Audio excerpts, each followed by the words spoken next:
મારા લગ્ન થઈ 2 વર્ષ જ થયા હતા, પરંતુ મારા પતિને એક ગંભીર બીમારી હોવાથી તેમની તબિયત ખરાબ રહેતી અને એક દિવસ અચાનક તેમનું મૃત્યુ થયું અને પછી મારી સાસરીમાંથી મને મારા પિયરમાં મોકલી દેવામાં આવી અને પછી મારી જિંદગીમાં એવું થયું કે મારું નામ અલકા છે.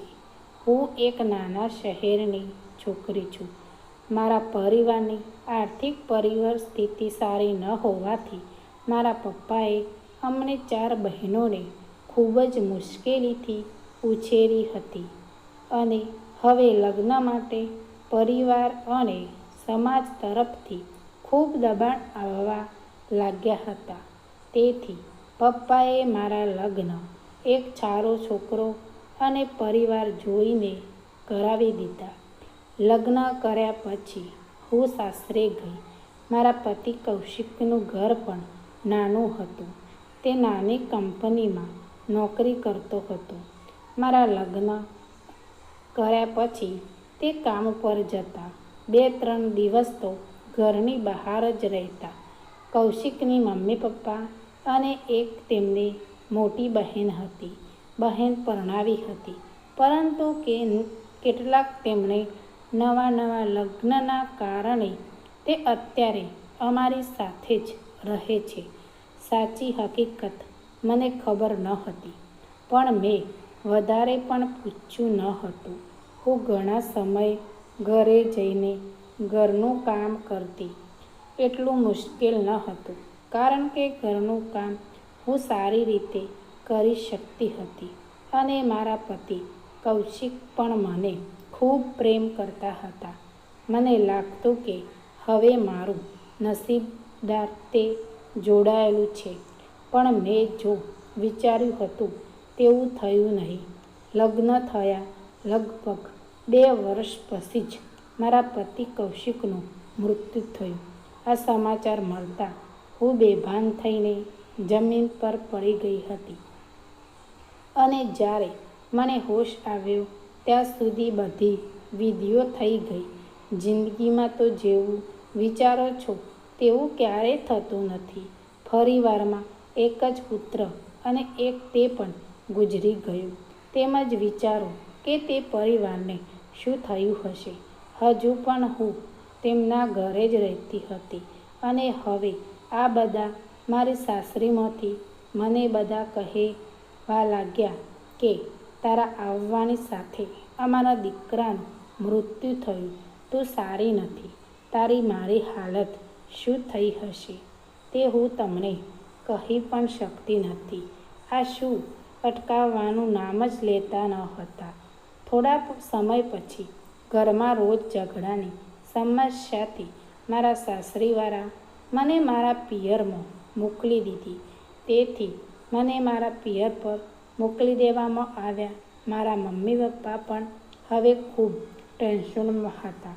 એકવાર મારા લગ્ન થયા પછી મારી નાની બહેન લગ્ન માટે છોકરો શોધી રહ્યા હતા, પણ ઘરે આવ્યા મારા મમ્મી પપ્પા મારી ખૂબ ચિંતા કરતા.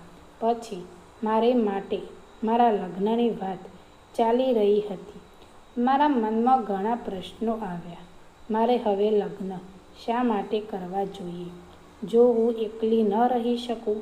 આખરે મારા મમ્મી પપ્પા મારા ઘરેથી લગ્ન કરાવવાની વાત શા માટે કરે છે અને હું મારી જાતને સંભાળી શકીશ માટે દિલથી હું મારી મમ્મી સાથે આ વિશે વાત કરી થઈ. તેને કહ્યું, બેટા, હું અને તારા પપ્પા કેટલા જીવીશું અને તારા પર અમને પૂરો વિશ્વાસ છે, પણ દીકરા, દુનિયા શું કરું? મમ્મીએ કહ્યું, સંપૂર્ણ સમજી શકીશ નહીં, પરંતુ હું જાણું છું કે મમ્મી પપ્પા હંમેશા તેમના બાળકોને સારું જ વિચાર છે.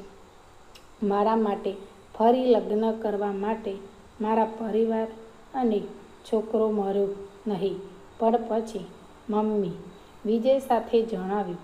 તેને 5 વર્ષની પુત્રી અને 7 વર્ષનો છોકરો છે. તેની પત્નીનું પણ 3 વર્ષ પહેલાં અવસાન થયું હતું. તેને એક દુકાન છે. તેના ઘરે તેમના મમ્મી પપ્પા અને તેમના 2 બાળકો છે. મમ્મી મને કહ્યું હતું, તું સહમત થાય તો અમે તારા લગ્નની સાથે વાત કરાવી દઈએ. પણ ખબર મમ્મી પપ્પા માગશે નહીં. તેથી જ તૈયાર થઈ ગઈ. પછી ફરી એકવાર મારા લગ્ન થયા.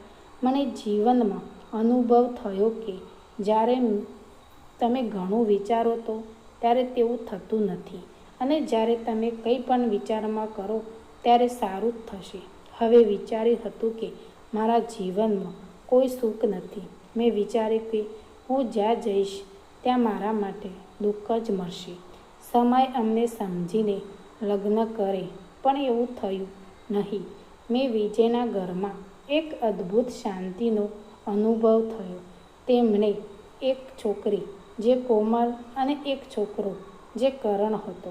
કોમલ ખૂબ જ સુંદર હતી.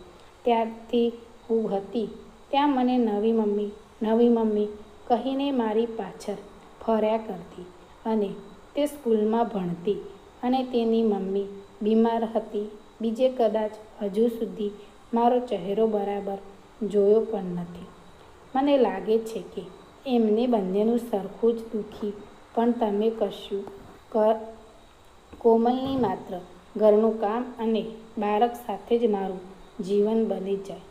સમય આમને શક્તિ છે. સમય સૌથી મોટી દવા છે. ધીમે ધીમે બધું ઠીક થતું યાદ આવે છે. ફક્ત સમય આપણને ફરી જીતવા શીખવાડે છે. મારા બીજા લગ્નને 5 વર્ષ થઈ ગયા અને મારી 2 બહેનોના લગ્ન પણ થઈ ગયા. તેઓ પણ ભૂલી રહ્યા છે. જીવનનો પાસા પર પાછી આવી રહ્યું છું. હું સુખી રીતે આવી રહી હતી. જે થવાનું તેના પર આપણું કોઈ જોર નથી, પરંતુ તે સમયે પોતાની જાતને સંભાળવું ખૂબ જ જરૂરી છે. તમે ફક્ત આગળ વધો. જિંદગી ઘણી બધી તક આપે છે ખુશ રહેવા માટે. અત્યારે તમારી સાથે તે ખોટું થયું છે એવું નથી. હંમેશા ખરાબ જ થશે ને હવે બધું સમાપ્ત થઈ જાય. તમે હિંમત કરીને આગળ વધો પછી તમારી સાથે પણ સારું થશે. અને હું મારી જિંદગીમાં મારા પતિ અને મારી દીકરી અને દીકરા સાથે ખુશ છું અને ફરીથી નવી જિંદગીની શરૂઆત કરી હતી.